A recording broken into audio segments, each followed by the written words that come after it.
यस्वीयांगत साधनान्नगरयन् नानापराधान् परानेके नैव कृपा सुधा जलधरा सारेण संसिञ्चति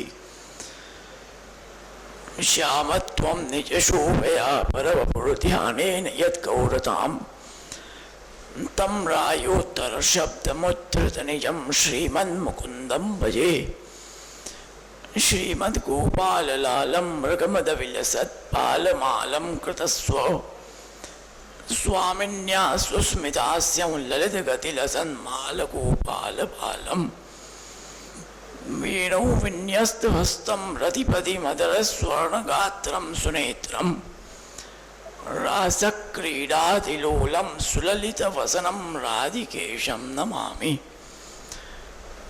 नमो नमस्ते स्वविषभाय सात्वतां विदूरकाष्ठाय मुहुक्कुयोगिनां निरस्तसाम्यातिशयेन राधसा स्वदामणि ब्रह्मणि रघुसिते नमः।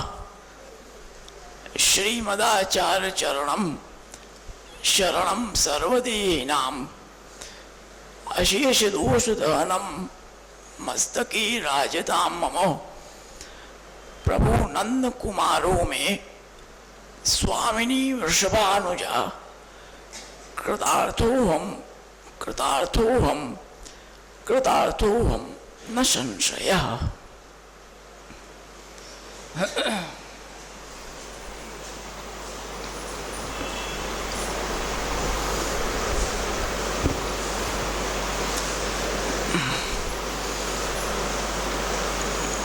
सर्वप्रथम श्री मुकुंद गोपाल प्रभु के चरणों में साष्टांग दंडवत नमन करते हुए जगत गुरु श्री वल्लभाचार्य चरण, जगत गुरु श्री विठलेश प्रभु चरण के चरणारविंद में नमन करते हुए परम आदरणीय श्री पितृचरण के चरणों में नमन करते हुए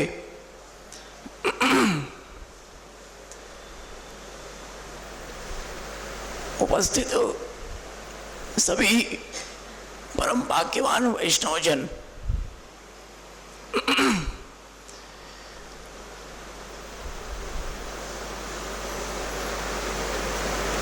प्रभु के विशेष अनुग्रह से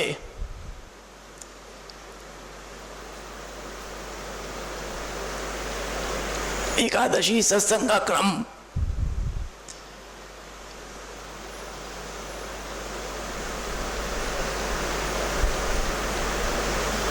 बहुत सुंदर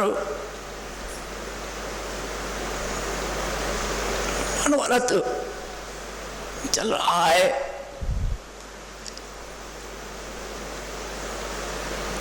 श्री राय चरण की जो वाणी है उस वाणी का एक विशेष आनंद अपने पुष्टि मार्ग में है। श्री राय चरण के जो अर्थ हैं उसका जो गांभीर्य है उसमें एक अलग प्रकार की चमत्कृति है।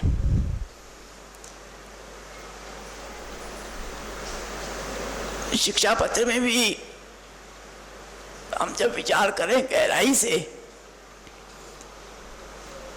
तो ऊपर से हमको समझ में आते हैं कि गहराई के शिक्षार्थ आपने सब श्लोक किए हैं, परंतु उनके अंदर जो रसात्मकता छुपी हुई है, जो रसालता छुपी हुई है,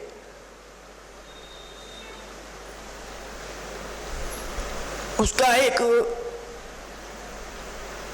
विशेष आनंद है।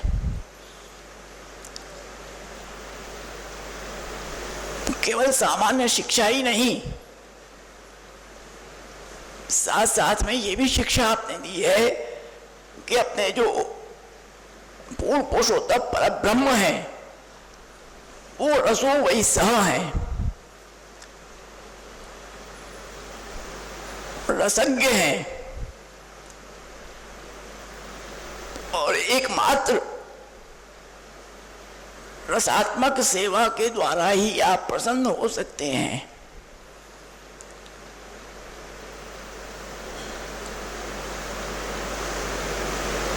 द्वितीय शिक्षा पत्र देखो, नवम शिक्षा पत्र भी उसी हिसाब से वही वर्णन, सब आपने प्रभु के श्रीअंग का, प्रभु के स्वरूप का, उस हिसाब से ही सब आपने वर्णन किया।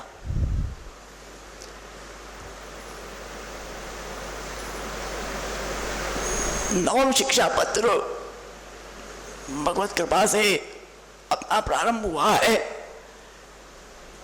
उसके 29 श्लोक पूर्ण हो चुके हैं। काफी बड़ा शिक्षा पत्र है ये, कुल 35 श्लोक हैं इसमें। 3 एकादशी से लगभग ये चल रहा है क्रम 9वें शिक्षा पत्र का। आज इसको हम संपूर्ण करेंगे। केवल 6 श्लोक और शेष रह गए हैं। उन 6 श्लोकों पे उसका विवेचन करके आज इसको अपन पूर्ण करेंगे। वैसे भी महीनों के हिसाब से आज समय थोड़ा वैसे भी कम है, इसलिए श्लोक भी कम ही है, तो समय में उसका पूरा वो क्रम बैठ जाएगा। पिछली बार जो अपन ने शिक्षा पत्र पे विवेचन हुआ,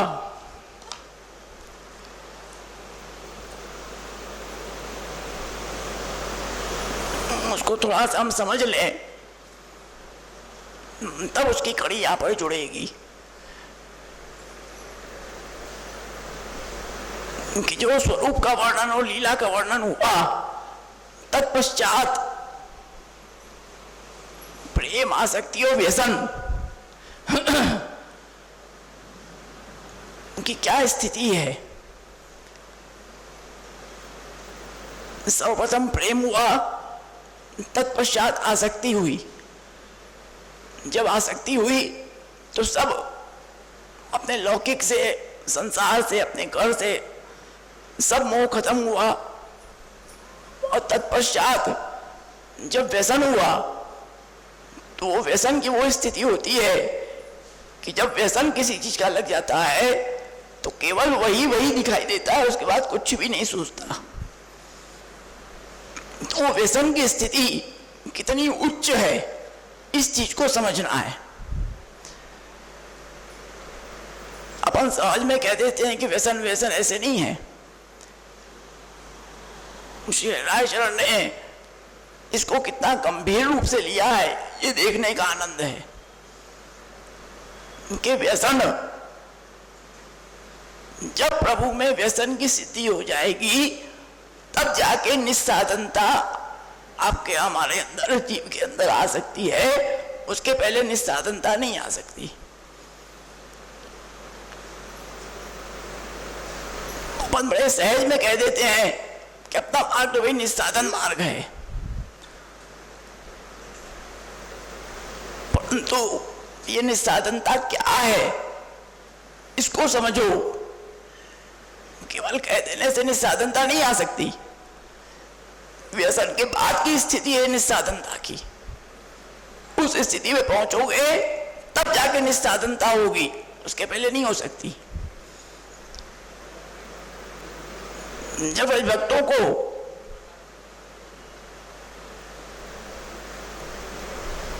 भक्तों ने यमुना पुलिन पे जाके जब सब साधन उनके छूट गए, जब प्रभु उनको नहीं मिले, तब वो व्यसन की स्थिति हुई। जब प्रभु के अलावा उनको कुछ दिख ही नहीं रहा था, भगवतमय स्थिति हो गई। इसको कहते हैं कि सर्वात्म भाव रूप स्थिति हो गई। तब जाके निस्साधनता आई, तब प्रभु की प्राप्ति हुई। पिछली बार जो अपन ने व्यसन की जो राजन आज्ञा किया था कि व्यसन की स्थिति क्या है, कि सब संपूर्ण प्रपंच की विस्मृति और ब्रह्म दृष्टि का उत्कर्ष। तो जब तक ब्रह्म दृष्टि का उत्कर्ष नहीं होगा तब तक व्यसन की स्थिति नहीं आ सकती। क्यों? क्योंकि इसमें समझने का है। उस दिन कुछ रह गया था अपना, इसलिए इसको 5 मिनट कहेंगे तब अपन आगे बढ़ेंगे कि प्रपंच की विस्मृति हम जब तक सब प्रपंच को केवल प्रतीक रूप से अगर मानते रहेंगे कि ब्रह्म का प्रतीक है और प्रतीक मान के उसकी उपासना करेंगे तो हमें जो मुख्य फल है, जो स्वरूपानंद का दान है, वो नहीं हो सकता। ये बात समझने की है, क्योंकि पुष्टि मार्ग में प्रतीकोपासना नहीं है। इस बात को खास समझना। अपने पुष्टि मार्ग में साक्षात स्वरूप की सेवा है। जो श्री वल्लभाचार्य चरण कृपा करके उनकी आड़ी से ब्रह्म संबंध होने के बाद जब सेवा का अधिकार प्राप्त होता है, जब वल्लभ कुल बालक स्वरूप को पंचामृत करा के पुष्ट करके जब किसी वैष्णव के माथे पधराते हैं तो वो साक्षात स्वरूप है, उनका प्रतीक नहीं है। इस चीज को खास समझने की बात है। वो केवल मूर्ति या प्रतीक नहीं है। जिस प्रकार से मर्यादा में वो प्रतीक रूप होता है, जब गणेश जी का पूजन होता है तो सुपारी रखी जाती है, वो उसमें गणेश जी का वाहन होता है, वो उसका प्रतीक रूप होता है, फिर उसका विसर्जन हो जाता है। परंतु अपने पुष्टि मार्ग में ऐसा नहीं है। उसको प्रतीक मानोगे तो व्यसन की सिद्धि नहीं हो सकती। इसीलिए आता है व्यास सूत्र ब्रह्म दृष्टि उत्कर्षात्। ब्रह्म दृष्टि का उत्कर्ष जब हो जाएगा कि ये सब प्रपंच जो भी है, ये सब केवल प्रपंच मात्र नहीं है, भगवत कार्य तो है ही है, परंतु सब कुछ भगवत स्वरूप ही है, साक्षात भगवत स्वरूप है। जब हम प्रभु की सेवा करें तो भी हमारे बुद्धि में, हमारे मन में, हमारे अंदर ये स्पष्ट हो कि जिसकी हम सेवा कर रहे हैं वो साक्षात यशोदो संग लालित नंद नंदन है, न कि प्रतीक है। अगर तुम्हारे मन में प्रतीक की भावना आ गई तुम्हारी सब सेवा बेकार है, कोई मतलब की नहीं है। क्योंकि मायावाद में, अन्य ज्ञान मार्ग में क्या है, ऐसे ही है कि प्रतीक की उपासना करके उस प्रतीक को केवल माध्यम बनाया जाता है वहां तक पहुंचने के लिए। केवल प्रतीक को वो एक प्रतीक बनाते हैं कि इस प्रतीक की उपासना करो, ये तुम्हारा केवल माध्यम है, उसका कोई महत्व तो नहीं है। इस प्रतीक की तुम उपासना करो, ये माध्यम बनेगा, तुम्हारे मूल तो वो निराकार ही है, उसकी प्राप्ति होगी, उसका केवल माध्यम है। जब तुम उस तक पहुंच जाओगे, जब तुमको ज्ञान हो जाएगा तो इसका कोई मतलब नहीं, इसको हटा दिया जाएगा। जैसे एक प्रकार की सीढ़ी, छत पे जाने के लिए हमने सीढ़ी पे हम चढ़े, उसके बाद उस सीढ़ी को हटा दो, कोई मतलब नहीं। जब ऊपर पहुंच गए तो भी सीढ़ी का क्या काम, ऐसा नहीं है। अपने यहाँ तो साक्षात स्वरूप की सेवा है। जो हम स्वरूप की सेवा करते हैं, जो स्वरूप हमारे माथे विराजते हैं, वो साक्षात स्वरूप है। और साथ साथ जो भगवत सेवा में जितनी भी अलौकिक सामग्री, अलौकिक जो इतने साहित्य, चाहे सिंहासन हो, चाहे खंड हो, चाहे पाठ हो, चाहे कुछ भी हो, जो प्रभु के सब साहित्य हैं वो सभी अलौकिक हैं और वो भी भगवत स्वरूप ही है। वो भी केवल लकड़ी का सिंहासन है, ऐसा नहीं है। वो भी, उसके अंदर भी साक्षात जब वो ठाकुर जी की सेवा में अंगीकार हो गया तो उसके अंदर ही अलौकिकत्व आ गया। उस पर भी अगर पैर लगेगा तो हम तुरंत चरण स्पर्श करेंगे। क्यों? क्योंकि वो भगवत सेवा में अंगीकार हो रहा है। सब वही स्वरूपात्मक, सब चीज स्वरूपात्मक हो जाएगी। आज तुम्हारी बैठने की कुर्सी होती है घर में, उस पर पैर लगता है, तुम उसका चरण स्पर्श करते हो? कोई नहीं करता। उसको लात मार के अपन पीछे कर देते हैं, पैर से घसका देते हैं। लेकिन जब ठाकुर जी की सेवा में जाओगे तब को तुम लात मार के कोई चीज घसकाओगे? पैर से घसकाओगे? नहीं घसका सकते। क्यों? क्योंकि वहां पर वो स्वरूपात्मक है। उसमें उसी भावना से कि ये प्रभु के सिंहासन है, वो प्रभु की गादी है, वो भी यशोदा जी की अंक का स्वरूप है। ऐसे जितने भी साहित्य हैं वो सब कुछ न कुछ भावना है। तो भाव प्रधान, जब तक भावना नहीं होगी हमारी, उस हिसाब से ही भावना हमको रखना है। और ब्रह्म दृष्टि का उत्कर्ष जब होगा तब जाके वसन के सब कुछ भगवानमय जब तक नहीं होगा, हमारी दृष्टि अगर लौकिक है तो हमें ये वसन की स्थिति नहीं आ सकती। इस चीज को समझ के आगे बढ़ना।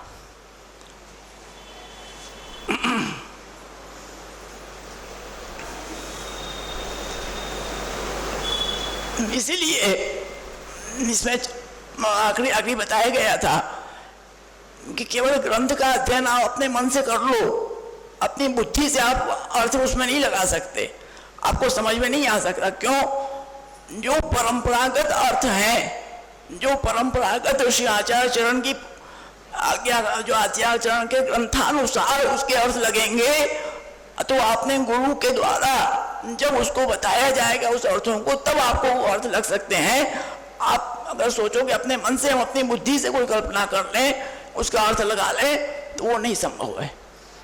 श्री आचार्य चरण की कृपा से, उनकी आज्ञा के अनुसार, उस परंपरा के अनुसार, अपने गुरु की आज्ञा के अनुसार जब हम अर्थ रखेंगे, अर्थ करेंगे, तब जाके हमको वो स्फूर्त हो सकता है, नहीं तो नहीं हो सकता।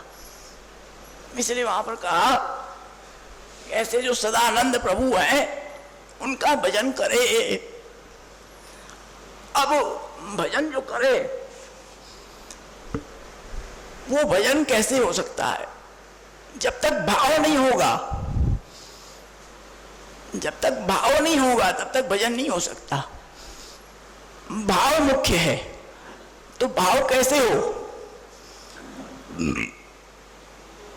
तब यहां पर बता रहे हैं कि भजनम भाव रूपस्य भावे नहीं वोपपद्यते चेतस तत्प्रवणम सेवा यत एव निरूपिता। प्रभु का भजन कैसे हो सकता है? कि भाव रूप से। जब तक भाव नहीं है तब तक प्रभु का भजन नहीं हो सकता। बिना भाव के प्रभु का भजन नहीं हो सकता। भावेन एव, वो भाव के द्वारा ही जागृत होता है। बिना भाव के जागृति नहीं हो सकता। जब तक भाव नहीं है तो भजन की जागृति ही नहीं आएगी। तो आप भजन करो, वो तो उस भजन का कोई मतलब ही नहीं है जब तक आपके अंदर भाव नहीं है उसके प्रति। तब उसका कहा कि कैसे कि चेतस तत्प्रवणम सेवा यत एव निरूपिता। यहां पर स्पष्ट रूप से राजन आज्ञा करते हैं, जो प्रभु का भजन है, भजन सेवा सो भाव सो करे। कहते जो भाव बिना आगे मानसी फल रूप ना हो। आप प्रभु की सेवा कर रहे हो, प्रभु का भजन कर रहे हो, भज धातु सेवायाम आती है। भजन का अर्थ केवल भजन कीर्तन नहीं है, भजन का अर्थ प्रभु की सेवा भी है। सेवा और कीर्तन दोनों इसका अर्थ है। तो प्रभु का भजन जब हम कर रहे हैं, जब प्रभु की सेवा में हम जा रहे हैं, हमारे अंदर अगर कोई भाव ही नहीं है प्रभु की सेवा के प्रति,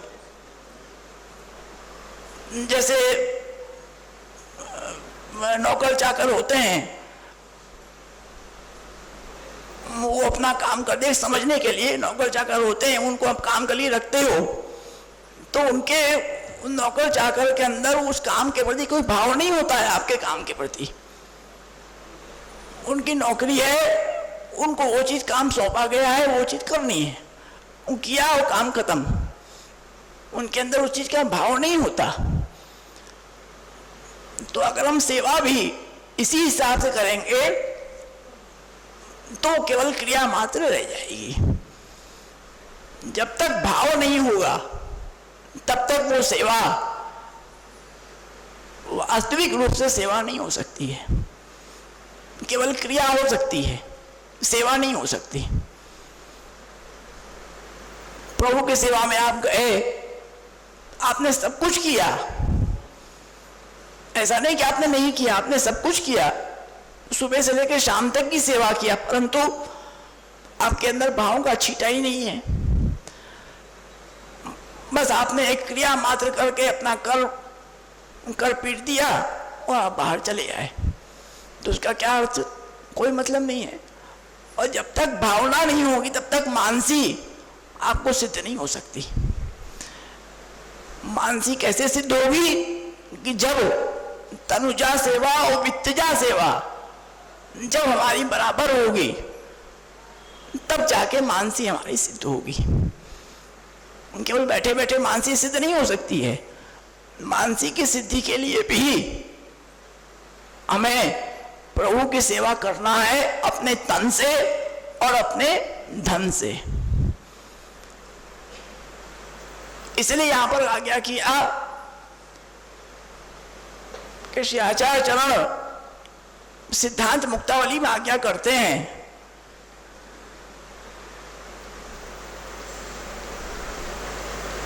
कि कृष्ण सेवा सदा कार्या मानसी सा परामता। कृष्ण सेवा सदा कार्या, पूर्ण पुरुषोत्तम परब्रह्म श्री कृष्ण की सेवा सदा सर्वदा हमें कर्तव्य करनी चाहिए। इसीलिए यहां पर श्री आचार्य चरण ने कोई आज्ञा नहीं दिया है, इस बात को समझो। कृष्ण सेवा सदा कार्या, कृष्ण सेवा हमें सर्वदा हमेशा करनी चाहिए। ऐसा नहीं कहा है कृष्ण सेवा हमेशा करो, करना है, ऐसा नहीं कहा। आज्ञा तब दी जाती है कि जब कोई कार्य सहज रूप से प्राप्त नहीं हो रहा है और आज्ञा देके उसको करवाना है। परंतु जो भजन है, जो कृष्ण की सेवा है, वो जीव का एक सहज कर्तव्य है। वो कोई आरोपित कर्तव्य नहीं है कि प्रभु की सेवा हमारे ऊपर कोई बोझ है, हमको करना है, नहीं करोगे तो दंड मिलेगा, ऐसा नहीं है। अब समझने के लिए आज तुमको नहाना है, आज तुम नहाते हो, सुबह उठते हो, नहाते हो, खाते हो, अपना नित्य क्रिया करते हो, तो इसमें कोई तुमको कहता है कि सुबह उठो, फिर जाओ मंजन करो, फिर नहाओ, फिर खाओ? कोई कहता है तुमको? कोई नहीं कहता। क्यों? वो तो सहज है। आज कोई तुमको कहेगा भी तो तुम यही कहोगे इसको क्या कहते हो, तो रोज के तो करना ही है हमको, इसमें कहने की क्या बात है। तो इसी हिसाब से श्री आचार्य ने आज्ञा किया कृष्ण सेवा सदा कार्या। इसमें आज्ञा की आवश्यकता नहीं है, ये तो करना ही है। जीव का परम कर्तव्य है, जीव का परम धर्म है। सर्वदा सर्वभावेन भजनीयो व्रजाधिपः स्वस्यायमेव धर्मो ही नान्य क्वापि कदाचन। ये तो एक सहज दास का धर्म ही है कि वो अपने स्वामी की सेवा करे। यो यदंशः सतम भजेत, ये तो सिद्धांत कहता है जो जिसका अंश है वो अपने अंशी की सेवा करे। इसमें कोई आरोपित धर्म नहीं है। ये तो सहज में करना है, करना ही है, इसमें कोई नई बात नहीं है। इसलिए श्री आचार्य ने आज्ञा किया कि कृष्ण सेवा सदा कार्या, भगवान कृष्ण की सेवा सदा हमें करनी चाहिए। अब कृष्ण की सेवा कैसे करनी चाहिए, उस सेवा का स्वरूप क्या है, तब आगे कहते हैं कि चेतस्तत् प्रवणम सेवा।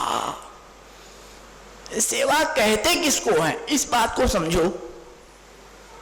सेवा क्या है?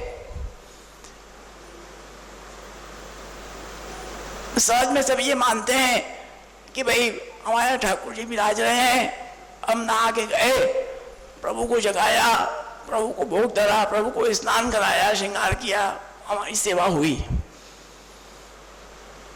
ये भी एक सेवा तो है, नहीं ऐसी बात नहीं, परंतु मूल रूप से विचार करो तो क्या यही सेवा है? नहीं। सेवा का स्वरूप क्या है? श्री आचार्य आज्ञा करते हैं कि चेतस्तत् प्रवणम, चित्त का तत् अर्थात भगवान के अंदर प्रवण हो जाना ही सेवा है। कोई सीधे शब्दों में पूछे कि भाई सेवा किसको कहते हैं, तो सीधे कहना है ये चेतस्तत् प्रवणम सेवा।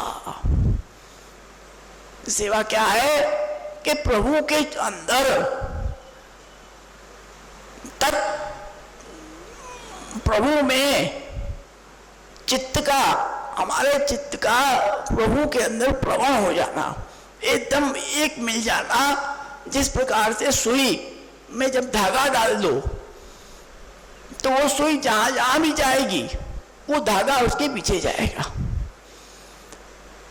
फिर उस धागे को अलग से कहीं जाने की जरूरत नहीं है। उसमें जब पिरो दिया तो जहां भी सुई जाएगी पीछे पीछे वो धागा जाता चला जाएगा। तो इसी प्रकार से जब चित्त का तत्प्रभु में, यहाँ पर जो तत् शब्द है वो प्रभु ब्रह्मवाचक है, प्रभुवाचक है। चेतस तत्प्रवणम, चित्त का प्रभु जो परब्रह्म पुरुषोत्तम है में प्रवण हो जाना, वही है सेवा। आप लाख सेवा में गए, आपने सब सेवा किया, आपका चित्त ही नहीं है तो आपकी सेवा नहीं हुई, वो केवल आपकी क्रिया हुई। उस सेवा की आपने क्रिया तो कर दिया लेकिन सेवा नहीं किया। क्यों? क्योंकि आपका मन सेवा में है ही नहीं। चित्त तो मेरा हर लिया गोविंद माधव श्याम ने। चित्त की स्थिति जब तक प्रभु के अंदर नहीं होगी तब तक सेवा करते हुए भी हमारी सेवा बेकार है।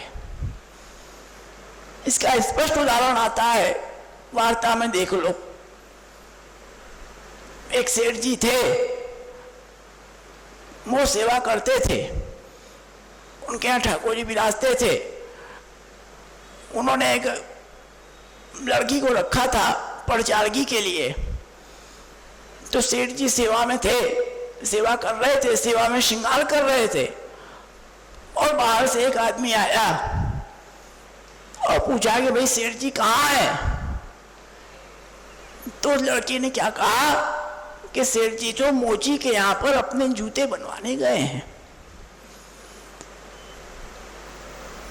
कितनी गंभीर बात है, ये विचार करो। सेठ जी को स्वरूप का भान नहीं था। वो जो प्रचारक रखी हुई थी उसको श्री आचार्य की इतनी कृपा उसके ऊपर, उसको सेवा का इतना भान था कि सेवा किसको कहते हैं। क्या कहा उसने कि भाई सेठ जी मोची के यहाँ गए हैं। तो उस आदमी ने कहा ठीक है भाई, उनको दिखे नहीं तो सेवा में थे, गए होंगे, वो वापस चला गया। फिर आया वो, तब सेठ जी सेवा से निकल चुके थे। तब उन्होंने कहा अरे मैं पहले आया था, आप यहाँ थे ही नहीं, आप मोची क्या गए थे, ये काम था। तो उन्होंने कहा कि नहीं मैं तो यहीं था। किसने कहा मोची क्या गया? कि ये आपने जो लड़की को रखा है अपने यहाँ, इसने कहा, हमने पूछा कि भाई सेठ जी कहाँ है, कहा कि वो तो मोची क्या गए, बुलाया उसको, कहे तुमने ऐसे क्यों कहा भाई, क्यों झूठ बोला, हम तो सेवा में थे तुम्हारे सामने, क्यों झूठ बोला तुमने, कहे कि नहीं आप सेवा में नहीं थे, नहीं हम तो सेवा में थे, कैसे सेवा में थे, आपका मन कहाँ था, आप शरीर से सेवा में जरूर थे, आपका मन कहाँ था, मोची के यहाँ। तब उन्होंने कान पकड़ा कि नहीं बिल्कुल सही बात कही, तुरंत अपनी गलती मानी, नहीं आज शिक्षा दिया तुमने, तुरंत उनको एहसास हुआ कि हमने क्या गलती किया। क्यों? क्योंकि आचार्य चरण के सेवक थे, तुरंत समझ गए कि क्यों इसने ऐसा कहा कि चेतस तत् प्रवणम सेवा, हम सेवा तो जरूर कर रहे थे, हमारा चित्त कहाँ था, मोची के यहाँ, इसलिए इसने कहा कि सेवा में नहीं है। सेवा में अगर होते और चित्त भी उनका प्रभु में ही होता तो वो कभी नहीं कहती कि उनका मोची के यहाँ गए हुए हैं, वो यही कहती कि सेवा में है, पर उनका चित्त कहाँ था और उसकी चित्तवृत्ति वो समझ गई, प्रभु ने उसको जताया कि सेठ जी सेवा कर रहे हैं, इनका चित्त मेरे में नहीं है, चित्त वहां पे है। तो वैसा ही उसने कहा कि उनका तो वहां, वो तो वहां बैठे हैं। तब कहा कि नहीं बिल्कुल सही बात है। इसलिए ये आचार्य चरण का स्पष्ट मूल सिद्धांत है कि सेवा है क्या, केवल सेवा में नहा लेना, झाड़ी चनपस कर लेना, एक कोटा पूरा कर लेना, ये सेवा नहीं है। जैसे होता है अधिक मास आया, अब सबकी होड़ चलेगी, बैठक जी में चनपस करने की होड़ चलेगी अब सबकी, बस अधिक मास में जाके बस झाड़ी चनपस हो जाए, बस हो गया हमारा अधिक मास। वो भी ठीक है, मनाई, उसकी मनाई नहीं है, इतना ही कर रहे हैं आज के समय में बहुत है, उसकी वो मनाई नहीं है, होना ही चाहिए। परंतु जो स्वरूप वास्तविक है अपने सेवा का वो ये है कि चेतस तत् प्रवणम, हम लाख सेवा में जाए लेकिन चित्त हमारा प्रभु में नहीं है तो कोई मतलब नहीं हमको सेवा करने का, केवल क्रिया मात्र है। इसलिए जब भी सेवा में जाएं तो इस चीज को खास ध्यान रखो, भले हम 10 मिनट ही सेवा में जाएं, झाड़ी चनपस ही करें, परंतु उस समय सब चीज लौकिक हमारी बिल्कुल छोड़ के, कोई चिंता नहीं, कोई लौकिक नहीं, कोई संसार, कोई बाप बेटा, पति पत्नी, कुछ कोई किसी का वो न संबंध विचारना है, न कोई सुख दुख विचारना है, कुछ नहीं, केवल प्रभु के हम दास हैं और प्रभु के झाड़ी चनपस करने गए, सेवा करने गए, एक चित्त हमारा वहां रहे, तब तो हमारी 5 मिनट की सेवा भी पूर्ण फलदायी हो जाएगी। नहीं तो घंटे घंटे में 2-2 घंटे नहा के भी सेवा करके भी कोई अर्थ नहीं है सेवा करने का, इस बात को समझो। इसलिए व्यसनोपरांत ये स्थिति है, तब जाके चेतस तत् प्रवणम। और ये जो है श्री गिरधर जी महाराज शुद्धाद्वैत महातरण में वो सुंदर आज्ञा करते हैं कि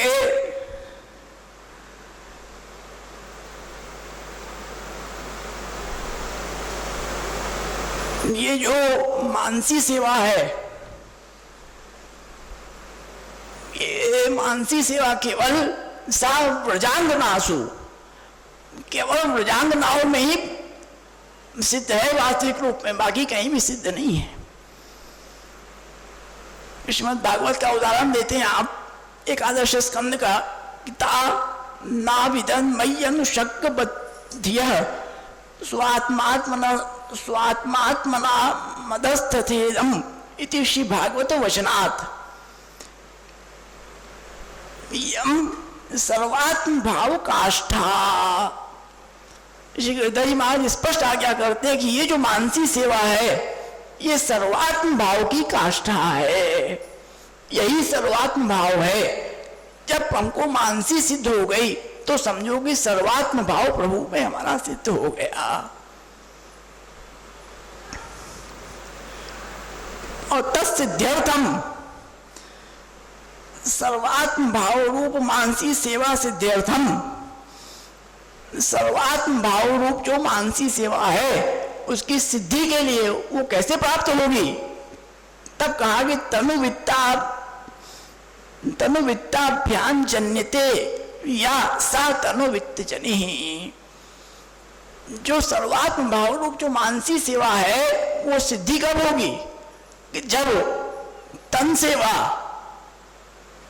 और धन सेवा हमारी जब बराबर होती रहेगी तब जाके मानसी हमारी सिद्ध होगी। जब अपने तन से और अपने धन से हम प्रभु की सेवा जब बराबर करते रहेंगे, ये तनुजा सेवा और वित्तजा सेवा दोनों मानसी में साधन है। ये दोनों सेवा साधन बनती है मानसी की फल की सिद्धि के लिए। जब ये दोनों सेवा होगी तब मानसी फल रूप जो है वो हमें प्राप्त होगी। और मानसी सेवा जो है वो सर्वात्म भाव रूप है। स्पष्ट श्री हृदय में आज क्या करते हैं, सर्वात्म भाव रूप वो मानसी सेवा है।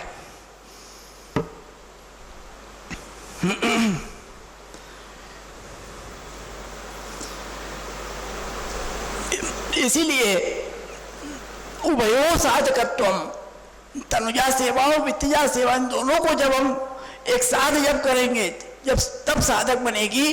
केवल एक सेवा हमने कर दिया कि हम तन सेवा करते हैं, कई ऐसे होते हैं भाई हमसे तो धन सेवा बनती नहीं है, हम तो तन सेवा करते हैं।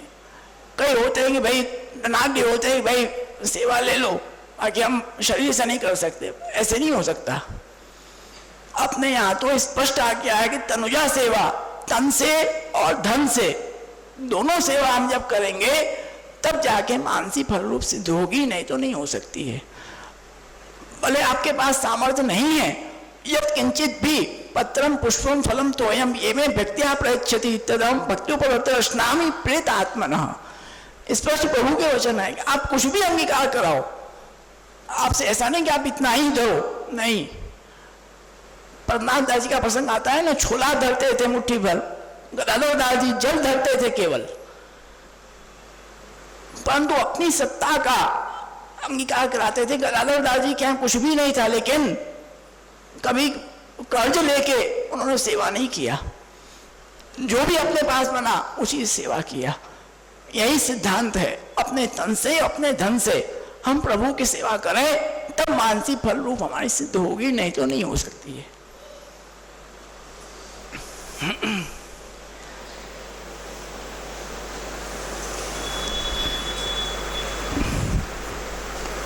इसीलिए यहाँ पर शिव महाप्रभु आज्ञा करते हैं कि सेवा याम वा कथा याम वा यस्या शक्ति दृढ़ा भवेत।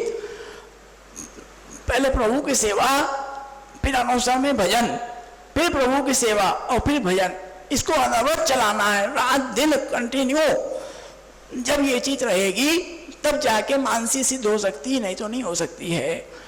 जैसे वो भक्त अहर्निश प्रभु के ध्यान में जब प्रभु विराजते तो उनके सन्मुख जाके सेवा में जाती, और जब प्रभु अनौसर के समय जब गाय चराने पधार जाते तो प्रभु के गुणगान में ही उनका समय व्यतीत होता था, और कुछ भी उनको काम ही नहीं था दूसरा। भक्तें प्रभु का गुणगान ही करती थी, जब प्रभु पधारते थे तब पुनः दर्शन करती थी, यही उनका क्रम था। इसलिए स्पष्ट कहा कि अष्टप्रहर चित्त में मानसी तिनको साधवे वाली तनुजा सेवा, तनुजा वित्तजा भाव करी करे तब सिद्ध होए। तनुजा वित्तजा भाव सहित मन लगाए के करे। तनुजा सेवा और वित्तजा सेवा इसको भी भाव सहित और मन लगा के करना है। ऐसे नहीं कि पैसा देना पड़ेगा, अरे इतना पैसा देना पड़ेगा, इतना मदद में खर्चा है, अरे ले लो ठीक है, ये नहीं। प्रसन्नता से नहीं, प्रभु में हमारा द्रव्य अंगीकार हो रहा है, प्रसन्नता से दो, प्रसन्नता से खर्च करो। सब प्रभु का ही तो है किसका? प्रसन्नता से प्रभु में दो। अपने शरीर को भी प्रसन्नता से प्रभु में लगाओ, बोझ मान के, समस्या मान के नहीं, अरे करना पड़ेगा, नहीं। प्रसन्नता से कि हम प्रभु के हैं, हमारा एक रोम रोम प्रभु के लिए समर्पित हो जाए तो बड़ा हमारा भाग्य है। उनकी सेवा के लिए ही हमारा शरीर है, बाकी किसी के लिए नहीं है। तो प्रसन्नता से, स्नेह से हम तनुजा सेवा वितजा सेवा करें, तब वो मानसी में फल रूप सिद्ध होगी। तब उसके आगे आज्ञा करते हैं कि तस्याम तो विस्मृतिर भाव्या जगत सर्वथा ध्रुवम तदभावे मानसी तू सेवना नैव सिद्ध्यति। तस्याम, वो जो सेवा है उसमें, उस मानसी सेवा में क्या स्थिति होती है? जब मानसी सेवा सिद्ध हो जाती है तो क्या स्थिति होती है कि विस्मृतिर भाव्या, सब कुछ विस्मृत हो जाता है। जगत सर्वथा ध्रुवम, निश्चित करके जो संपूर्ण जगत है, जो प्रपंच है, जो अपने बात आई, प्रपंच की विस्मृति जब मानसी सेवा सिद्ध हो जाती है तो सब प्रपंच की विस्मृति हो जाती है, सब कुछ भूल जाता है। फिर केवल एक ही ध्यान रहता है कि हमारे प्रभु और प्रभु से हमारा मिलन, बस, और कुछ भी ध्यान नहीं रहता, सब विस्मृत हो जाता है। तब भावे मानसी, तो अगर ऐसा नहीं होता है तो मानसी सेवा सिद्ध नहीं हो सकती। अगर हमारा संसार में मन लगा हुआ है, विषयादिक में मन लगा हुआ है, सब हम घर के प्रपंच में पड़े हुए हैं, तो हमारी मानसी सेवा सिद्ध नहीं हो सकती। वो सब जब विस्मित हो जाए स्वतः, तब समझो कि मानसी सेवा सिद्ध हुई।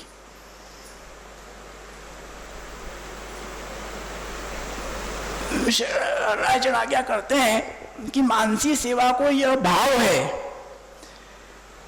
जो सगरे जगत को सर्वथा भुलावे, यह निश्चय जानो। मानसी सेवा का यह भाव है कि संपूर्ण जगत को जब भुला दे, कुछ भी हमें ध्यान न रहे, केवल हमारे प्रभु हमें ध्यान रहे, बस उसी में हमारा मन लगा रहे, एक रंग, बाकी कुछ भी हमको समझ में न आवे। हम सब कुछ कर रहे हैं, करते हुए भी केवल शरीर हमारा करता रहे, लेकिन मन हमारा प्रभु में ही लगा रहे, तब समझो कि मानसी सेवा में सिद्ध हुई। हम कुछ भी कर रहे हैं, चाहे हम खा रहे हैं, चाहे हम पी रहे हैं, चाहे हम सो रहे हैं, चाहे हम कहीं बाहर गए हैं, सब कुछ करते हुए हमारा चित्त केवल प्रभु में रहे। और निष्करे प्रभु के दर्शन कब होंगे, उनके भजन हम कब करेंगे, उनकी सेवा कब मिलेगी, जब अर्निश उसमें चित्त हमारा लगा रहे, तब समझो कि मानसी सेवा हमारी सिद्ध हुई।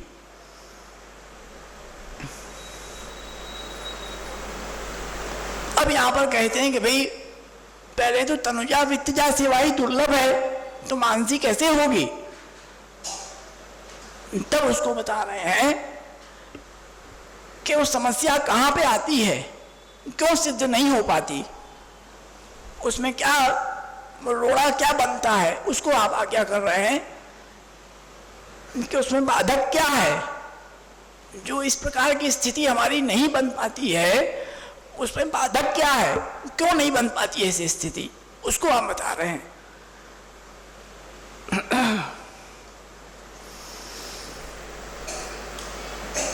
32वां श्लोक आज्ञा करते हैं आपके तद बाधकानि इंद्रियाणि विषया लौकिकी मति प्रतिबंधस तथोद्वेगो भोगोप्यत्रैव लौकिकः।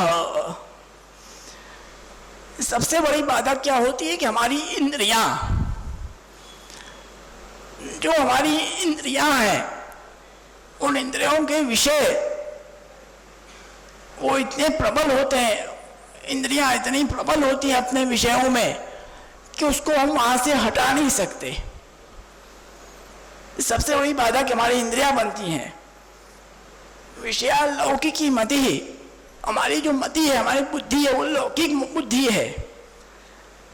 और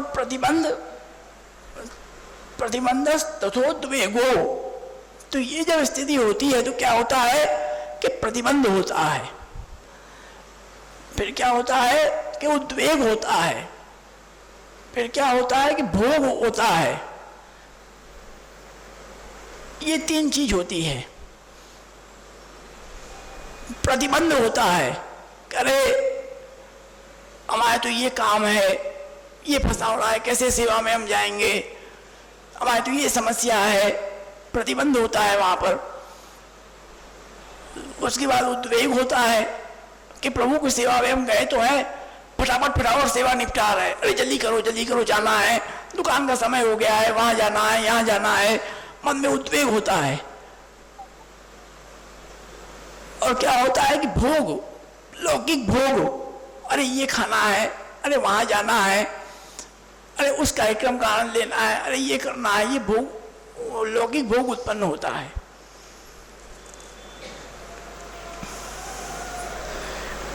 यहाँ पर आज्ञा करते हैं कि जो तनुजा वित्तजा सेवा है वो मन लगा के करे, तामे दशो इंद्रिय बाधक है। जो इंद्रिय के देवता है तिनको विषय प्रिय है, क्योंकि भाई जो इंद्रियों के जो देवता हैं उन सबको विषय प्रिय है, वो उस विषय की तरफ भागते हैं, वो प्रभु की सेवा में नहीं लगते। इसीलिए श्री आचार्य चरण ने ऐसा सुंदर क्रम बनाया कि वो अच्छे ज्ञानी, अच्छे ऋषि मुनि भी नहीं बना पाए। श्री वल्लभाचार्य चरण ने क्या आज्ञा किया, आप तो सब जानते थे जीव की क्या स्थिति है, जीव कैसे प्रभु से अंगीकार हो, आप तो जानते थे हर स्थिति को। इसलिए श्री वल्लभाचार्य चरण ने अक्षुण्णताम फलमिदम न परम विदामः स्पष्ट आज्ञा किया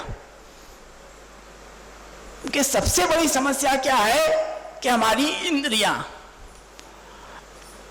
सबसे पहले इस इंद्रियों को प्रभु परक करो।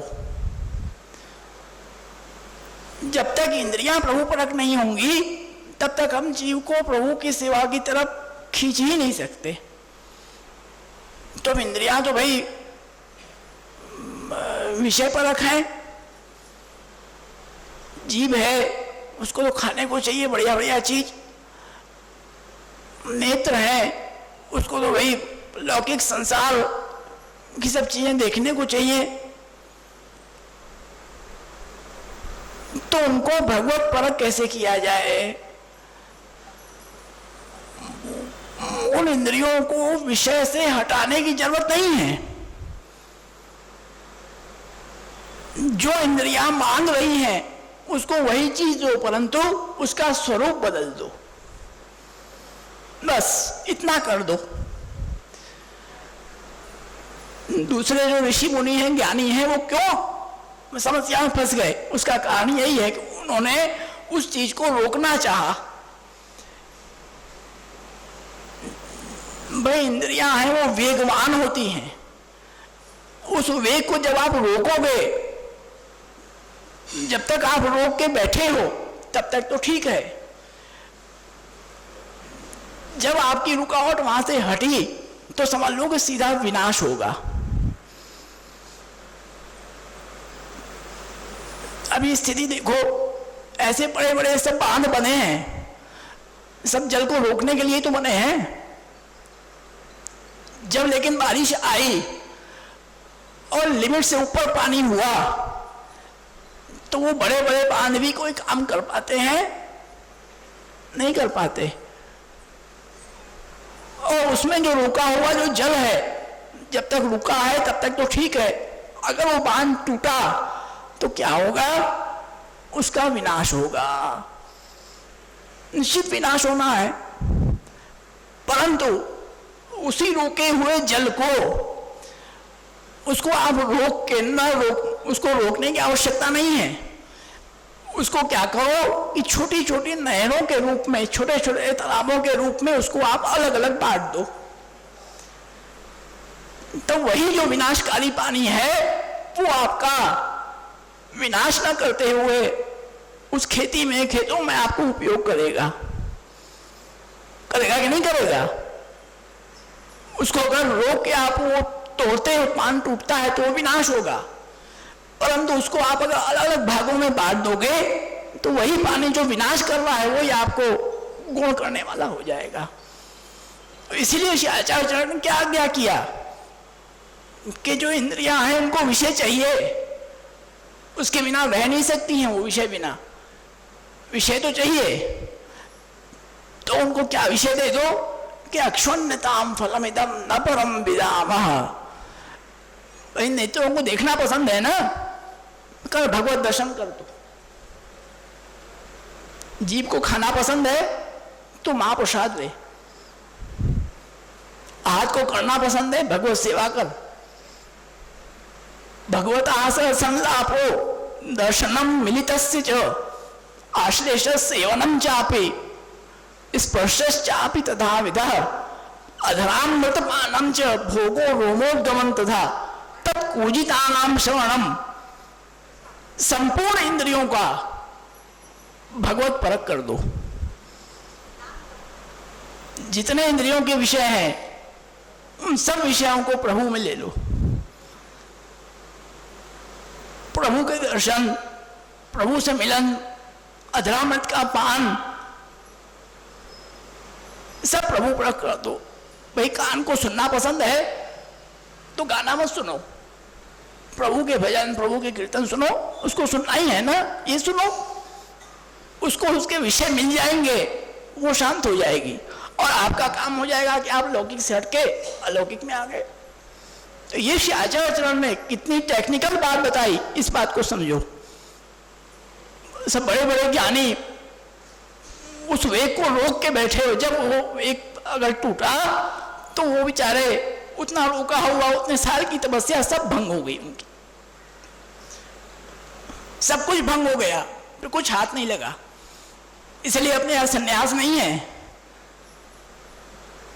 वो तो सब कुछ छोड़ के भाग जाते हैं जंगल में। वो क्या संन्यास है?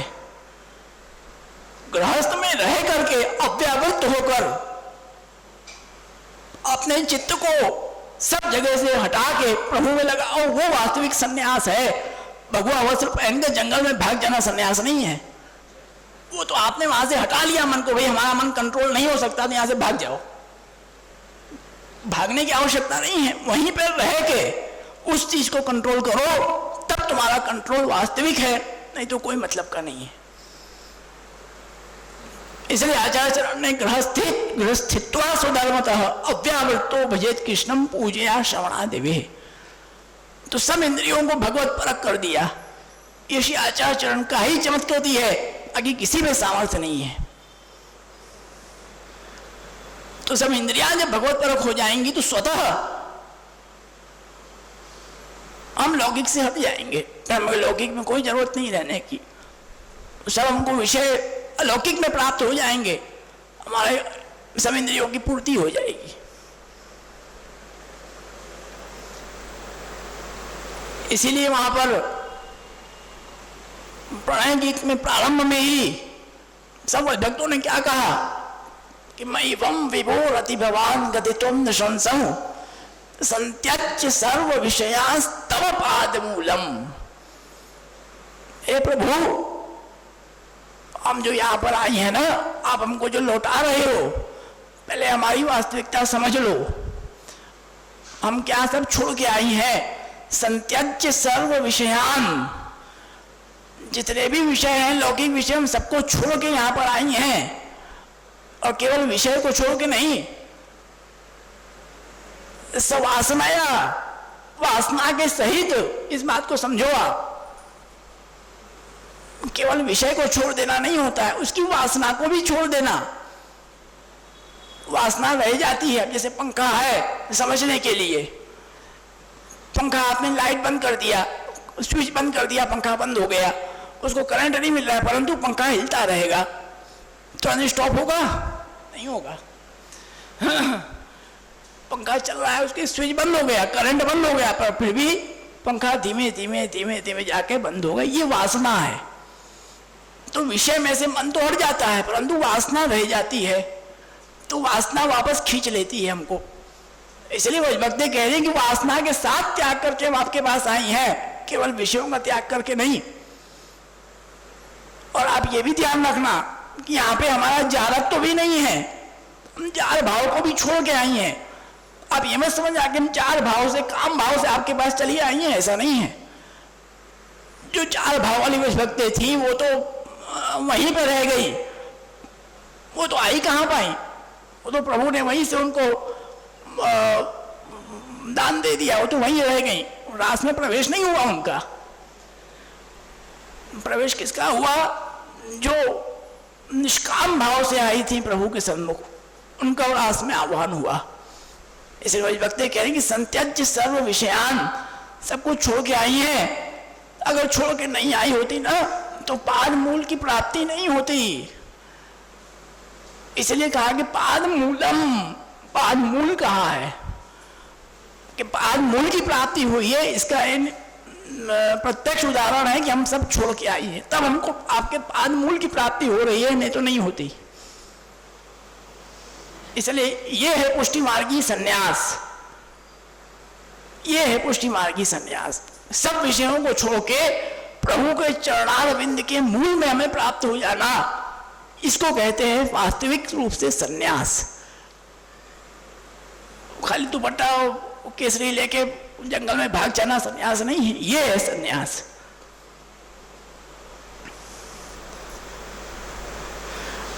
अब उसके आगे बता रहे हैं कि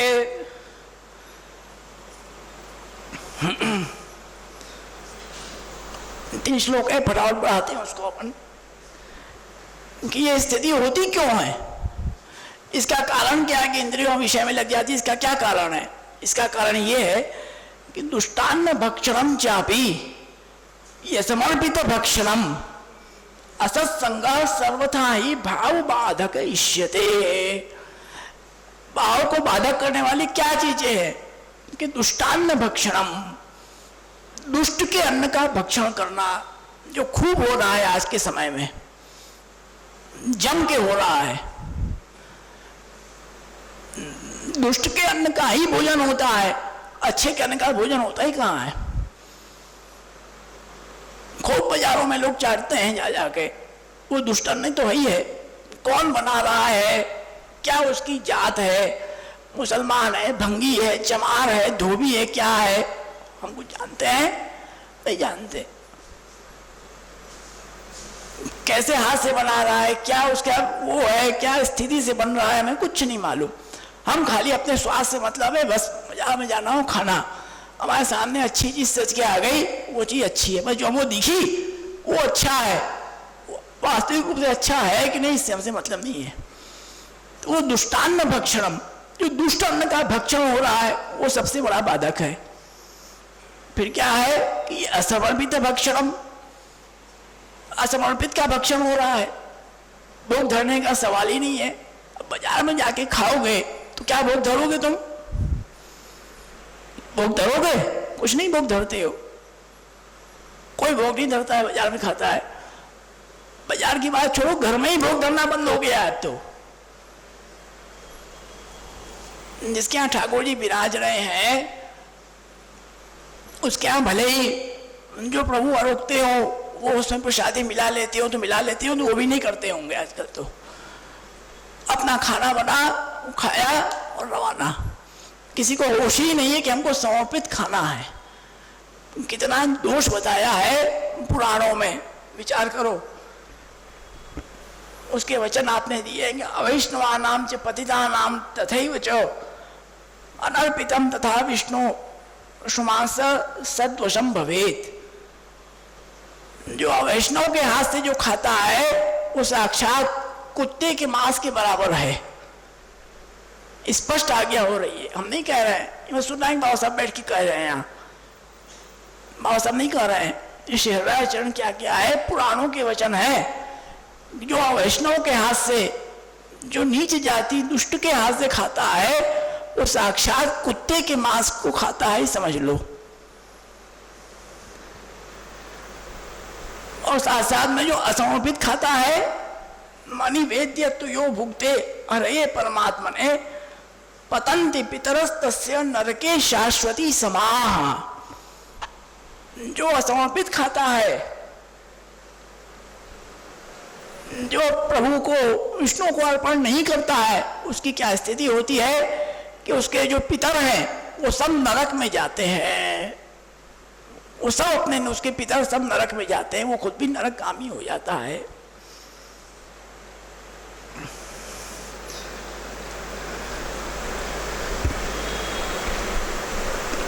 पतित को अन्न तथा जो प्रभु में प्रभु को अर्पित नहीं किया, उसको मांस कुत्ता के मांस बरोबर है। स्पष्ट आज्ञा हो रही है। आजकल सबों की वही स्थिति है, सब वही कर रहे हैं, इसलिए बुद्धि भ्रष्ट हो रही है। क्योंकि खाने से ही मन बनता है, इस बात को समझो। हम जो चीज खाते हैं ना, उस खाने से ही हमारा मन बनता है।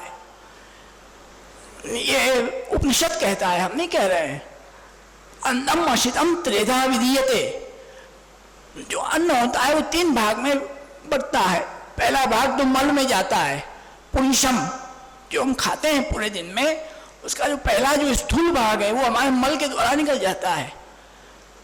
जो दूसरा भाग है उससे मांस बनता है, और जो तीसरा भाग है उससे मन बनता है।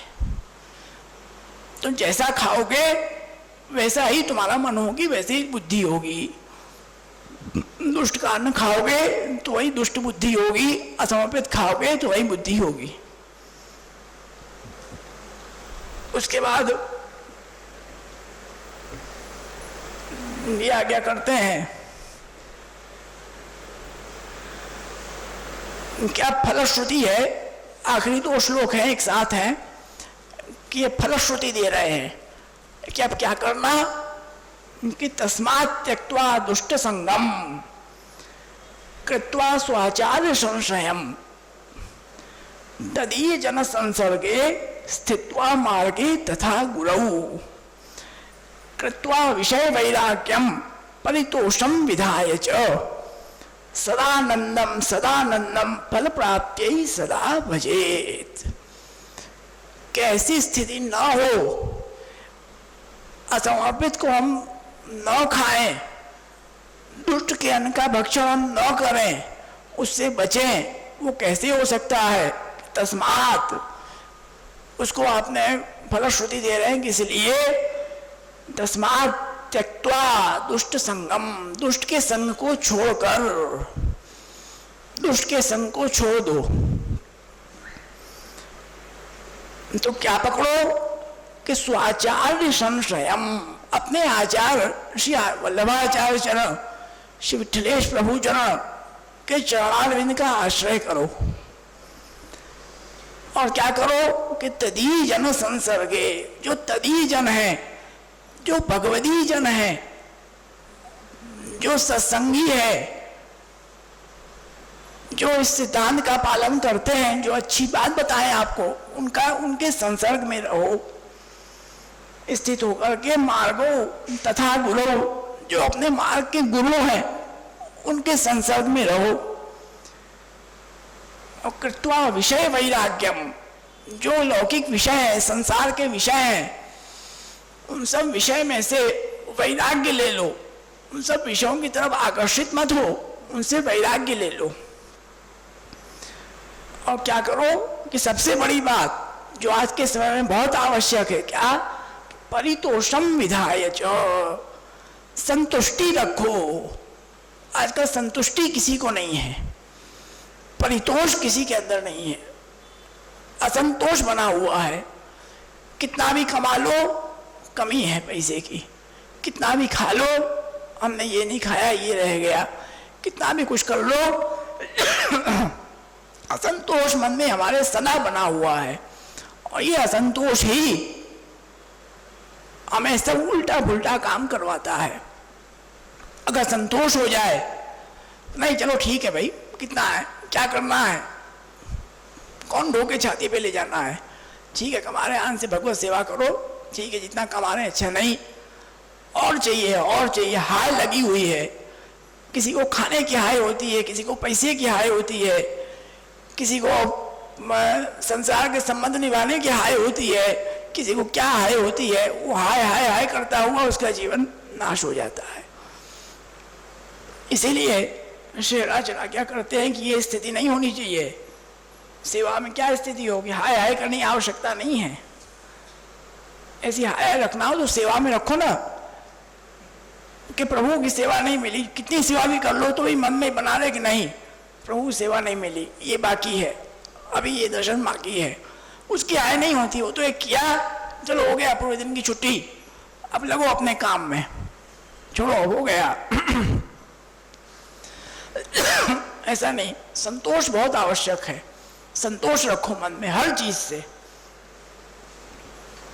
इसे यहाँ पर 4-5 चीज बता रहे हैं आप कि सबसे पहला श्री आचार्य चरण के चरणारविंद को आश्रय, दूसरा भगवती को संग, तीसरा पुष्टि मार्ग में स्थिति, चौथा गुरु कहे ता प्रकार सेवा, और पांचवा यह पांचों प्रकार भगवती वैष्णव को कर्तव्य है।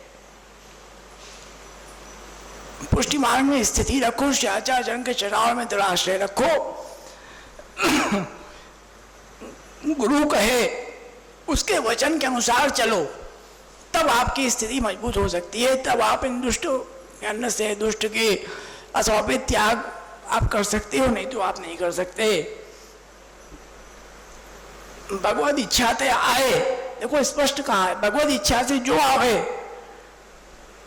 और मन में संतोष होए, तथा लाभ संतुष्ट, यथा लाभ संतुष्ट हो जाए। जितना लाभ मिला है उतना बहुत है, उतने में संतोष करो। लौकिक वैदिक देह संबंधी चिंता सब छोड़ो, सदा आनंद में रहे, सो हृदय में संतोष होए, तब हृदय में आनंद आवे। चिंता ना हो, भगवत धर्म में मन लगे, तुमको हाय हाय रहेगी, तुम भगवत सेवा में जाओगे। आए हमने कमाया नहीं, आए हमने ये नहीं मिला, ये नहीं मिला, उससे चिंता रहेगी, हमेशा चिंतित रहोगे तुम, और तुम चिंता करते हुए सेवा करोगे तो प्रभु को प्रसन्नता कभी नहीं हो सकती है। इसलिए आज्ञा करते हैं, चिंता कापी न कार्या निवेदितात्मविक कदापि थी। कोई चिंता नहीं करना है जब प्रभु विराजे हैं। योसो विश्वम्भरो देव सकिम भक्तान उपेक्षते। अरे हम अपने खाने पीने की चिंता तो बेकार नहीं कर रहे हैं। जो पूरे विश्व का भरण पोषण करता है वो क्या भक्तों का उपेक्षा कर देगा? नहीं कर सकता। वो भक्तों का तो पहले ध्यान रखेगा, पहले उसको देगा। लेकिन हमको प्रभु पे विश्वास नहीं है। सर्व सामर्थ्यवान प्रभु हमारे सामने विराजे हैं, लेकिन हमको हाय हाय करना है। अरे ये नहीं हुआ, ये नहीं हुआ, ये नहीं हुआ, चिंता में मर रहे हैं, चिंता में अपने शरीर को गला रहे हैं, अपने अंदर रोग पैदा कर रहे हैं। आजकल यही सब तो समस्या हो रही है। हो क्या रही है? फालतू का डिप्रेशन, बिजनेस का टेंशन, तो पढ़ाई का टेंशन। छोटे छोटे बच्चों को टेंशन हो रहा है, सोचो तो सही। बच्चों को क्या टेंशन कि पढ़ाई का टेंशन। पढ़ाई का कोई टेंशन होता है? पढ़ाई तो एक ज्ञान, तो एक बड़ी आनंद की चीज, उसको ज्ञान संवर्धन होता है, ज्ञान का विकास करो, उसमें टेंशन क्या है? नहीं, टेंशन है क्योंकि माँ बाप टारगेट बना देते हैं बच्चों का, गए इतना परसेंट चाहिए, लो अब बेचारा उसी में परेशान है। हमको इतना परसेंट के पीछे भाग रहा है, पढ़ाई नहीं कर रहा है, परसेंट के पीछे भाग रहा है। ऐसा मत करो। बच्चे से कहो कि तू पढ़ो आनंद से, परसेंट भले कम आवे, तेरा ज्ञान वर्धन हो, तुझे समझदारी ज्यादा आवे। ऐसा करके हमको दिखा। केवल परसेंट लेके क्या मतलब? तुम्हारे कहने से उसने 90%, 100% ले आया, लेकिन बुद्धि उसकी उतनी ही कुंद है, तो क्या मतलब परसेंट लाने से भी? बताओ। जो उसके अंदर जो प्रतिभा है, उस प्रतिभा को निखारो। केवल थोपो मत किसी के ऊपर, थोपने से कुछ नहीं होगा। उसकी प्रतिभा को निखारें, तब उसका ज्ञान वर्धन हो। आजकल की स्थिति ये है कि इंग्लिश मीडियम में स्कूल में बच्चे पढ़ते हैं, उनको हिंदी की गिनती का होश नहीं है, हिंदी के पढ़ाए नहीं आते, तो ज्ञान हुआ कहां से? बताओ। ज्ञान का मतलब क्या है? खाली इंग्लिश का ज्ञान? ज्ञान का मतलब स्कूल में पढ़ने जाते हो तो ज्ञान, वहां ज्ञान अर्जित करने जाते हो। ज्ञान का मतलब होता है कि सब चीज का ज्ञान हो। अब तुमको खाली इंग्लिश की गिनती आती है, तुम उनसे पूछ लो 69 क्या होता है, वो बता ही नहीं पाएंगे। 69 कहते किसको है? किस बाग की चिड़िया 69? वो नहीं आता। 69, अरे पागल, क्या 69? मूर्ख, वही तो 69। क्या होश नहीं है इतना? ये तो ज्ञान कहाँ से हुआ? ज्ञान तो नहीं हुआ है। तो ज्ञान का, और जिसको कहना चाहिए और ज्ञान बेकार हो रहा है, ऐसा ज्ञान नहीं चाहिए। ज्ञान ऐसा हो कि हर क्षेत्र में उसको ज्ञान हो, तब तो ज्ञान है। तो ज्ञान क्या है? कुछ नहीं। तो ये टेंशन चिंता फालतू की हाय है नहीं, जो मिला उसमें संतोष, कोई चिंता नहीं, सब प्रभु करने में समर्थ है, सब प्रभु करेंगे, चिंता क्या करना है, प्रभु विराजे हैं, करेंगे। तो भगवत कृपा से ये 9वां शिक्षा पत्र अपना संपूर्ण हुआ। अब अधिक मास आगे उपस्थित है, उसमें भी कथा का कार्यक्रम भी है, सब है, उसमें भी अपन इसका क्रम समय होगा, तो इच्छा तो है कि इसका क्रम आगे बढ़ाएंगे। फिर 10वां शिक्षा पत्र तो छोटा ही है, तो लगभग एक बार में हो जाना चाहिए, हो जाएगा। वैसे ही क्रम प्रभु कृपा से, बड़ों के आशीर्वाद से आगे बढ़ता रहेगा। तो शेष न कहते हुए श्री आचार्य चरण के चरणों में अपने आचार्य ऐसे समर्थ हमारे प्रभु ऐसे आचार्य हैं, उनको छोड़ के हम दूसरी जगह भटकें, इसका कोई मतलब नहीं है। ऐसे समर्थ आचार्य भी आज रहे हैं, उनके चरणारविंद का एक दृढ़ आश्रय करें, इसी में हमारा उद्धार है। नहीं है कि अपने वचनों को विराम करेंगे। करो।